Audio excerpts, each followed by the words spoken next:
Multidões que buscam milagres e desaparecem quando as verdades de Cristo são anunciadas. Jesus foi para o outro lado da Galileia, em Tiberíades. Uma grande multidão o seguia por causa dos sinais que operava sobre os enfermos. A Páscoa, a festa dos judeus, estava próxima.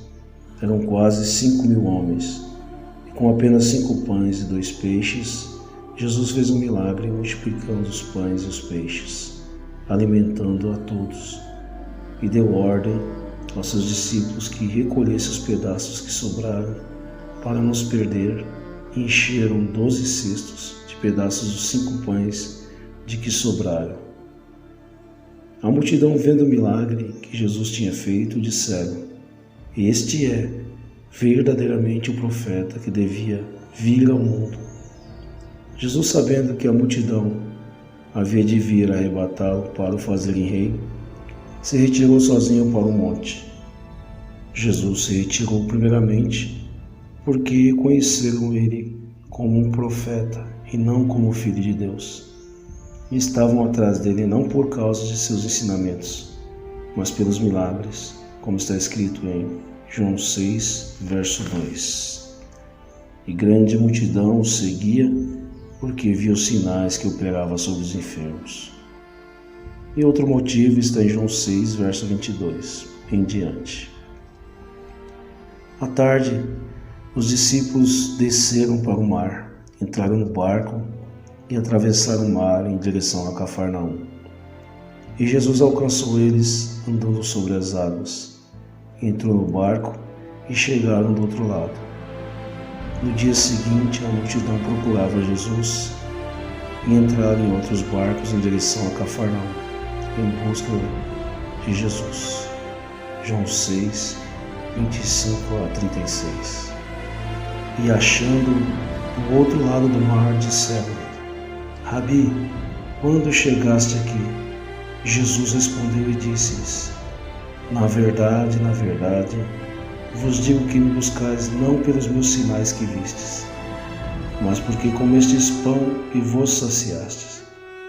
Trabalhai não pela comida que perece, mas pela comida que permanece, para a vida eterna, a qual o Filho do Homem vos dará, porque a este o Pai, Deus o selou. Disseram-lhe, pois: "Que faremos para executarmos as obras de Deus?" Jesus respondeu e disse-lhes: "A obra de Deus é esta, que creiais naquele que enviou." Disseram-lhe, pois: "Que sinal, pois, fazes tu para que o vejamos e creiamos em ti? Que operas tu? Nossos pais comeram maná no deserto, como está escrito: deu-lhes a comer o pão do céu." Disse-lhes, pois, Jesus: na verdade, vos digo que Moisés não vos deu o pão do céu, mas meu Pai vos dá o verdadeiro pão do céu. Porque o pão de Deus é aquele que desce do céu e dá a vida ao mundo. Disseram-lhe, pois: "Senhor, dá-nos sempre desse pão." E Jesus lhes disse: "Eu sou o pão da vida. Aquele que vem a mim não terá fome, e quem crê em mim nunca terá sede. Mas já vos disse que também vós me vistes e contudo não credes." Assim como naquele tempo, nos dias de hoje, ainda existem essas multidões que dizem estar buscando Cristo, mas na verdade estão buscando profetas, profecias para alimentar seus desejos humanos.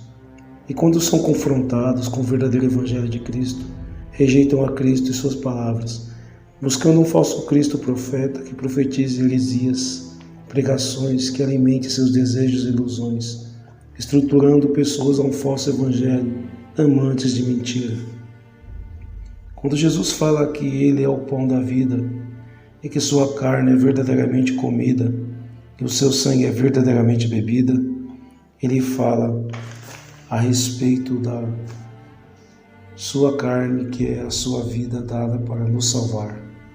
Comer da sua carne e beber de seu sangue é alimentar-se das verdades do Evangelho de Cristo e vivê-las, pois as verdades de Cristo nos libertam e nos transforma em verdadeiros cristãos, para alcançarmos a vida eterna, para vivermos eternamente com Ele. Na época de Moisés, quando o povo saiu do Egito para o deserto, eles comeram do maná, um pão material e temporal que sustentava o povo por um dia. Este pão não era capaz de evitar que eles morressem. Por isso Jesus é o verdadeiro pão do céu, e muito maior que Moisés. Jesus Cristo ofereceu a si mesmo como o pão espiritual do céu. Quem come a minha carne e bebe meu sangue tem a vida eterna, e eu ressuscitarei no último dia, porque a minha carne verdadeiramente é comida, e o meu sangue verdadeiramente é bebida. Quem come a minha carne e bebe meu sangue permanece em mim e eu nele. Assim como o Pai que vive me enviou e eu vivo pelo Pai, assim quem de mim se alimentar também viverá por mim. Este é o pão que desceu do céu. Não é o caso de vossos pais, que comeram maná e morreram. Quem comer este pão viverá para sempre. Está escrito em João 6, versos 54 ao 58. Comer a sua carne é comer suas palavras, e beber seu sangue é unir-se a Cristo e procurar viver como Ele viveu. Porque a sua carne, que são suas palavras, que é o seu verdadeiro evangelho, e o seu sangue, que é a sua vida, tem o poder de nos santificar para sermos atraídos para a eternidade. Mas há multidões que rejeitam a Cristo, porque não suportam suas palavras, não havendo renúncia para obedecerem a Cristo.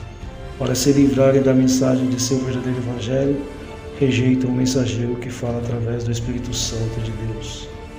Na verdade, não há meio termo com Jesus. Quando perguntou aos discípulos se desejavam ir embora junto com os demais discípulos que o abandonaram, mostrou que podiam aceitá-lo ou rejeitá-lo. Jesus não expulsou o povo com seus ensinamentos. Ele apenas disse a verdade. Quanto mais o povo ouvia as verdades do Evangelho de Jesus, mais claramente se podia ver a divisão de dois grupos: os verdadeiros seguidores de Cristo, que queriam conhecer mais sobre Deus, e aqueles que rejeitavam Jesus por não suportarem ouvir as verdades do Evangelho. E nos dias de hoje, existem multidões que não suportam as verdades de Cristo e buscam um falso Cristo, um falso profeta, um falso evangelista que anuncie o que eles querem ouvir, que acaricie e alimente seus egos, seus interesses próprios, buscando heresias. Esses não suportam as palavras de Cristo e desaparecem, porque o Cristo que eles querem é só para fazer milagres e profetizar coisas desta vida. Fogem das verdades do Evangelho de Cristo, que pede renúncia e obediência. Mas aos que buscam a vida eterna, procurem conhecer as verdades de Cristo, para que sejam libertos, pois o Filho de Deus é o único caminho da salvação. Eu sou o caminho, e a verdade e a vida. Ninguém vem ao Pai senão por mim. Se vós me conhecesses a mim, também conhecereis a meu Pai. E já desde agora o conheceis e o tendes visto. Amém.